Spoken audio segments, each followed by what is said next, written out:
I was waiting for the butter to melt, I got a head start on my lobster tails. And basically all I did was take a pair of scissors and cut down the back of the lobster, just like this. And then I take a metal skewer and I just run it down right the bottom side, just like that. That way, the lobster tails aren't going to curl up, so it's going to look really pretty. And basically, by taking the scissors and cutting down the back of the lobster, it makes it easier to eat later on. And when I brush it with the lemon butter, it kind of seeps into the lobster. All right, so I'm done with my lobsters. I'm going to wash my hands.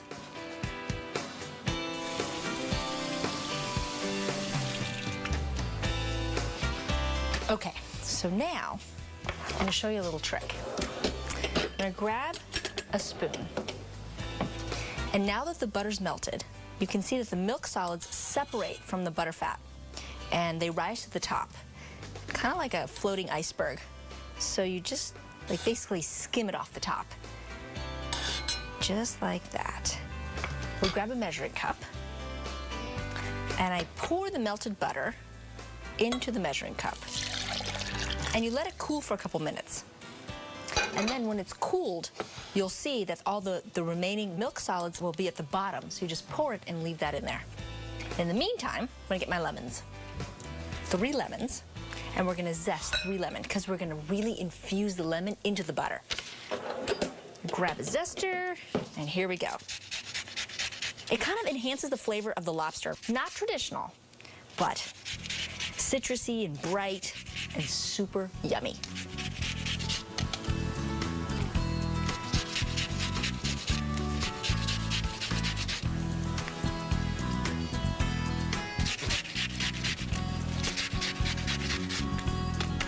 That's it. We got lots and lots of lemon zest here. Okay, move these 3. And we pour the melted butter on top of the lemon zest. And when you pour it, you just don't want to pour the whole thing.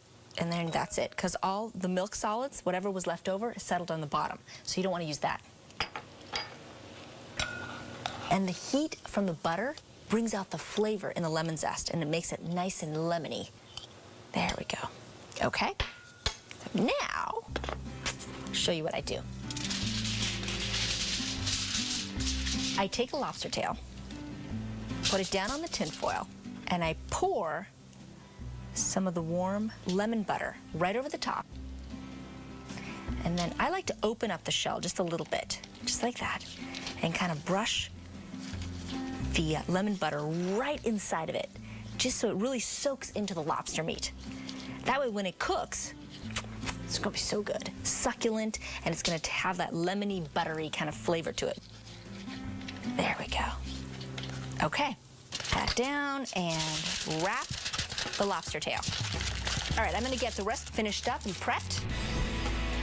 And then some packing tips to make this lobster bake.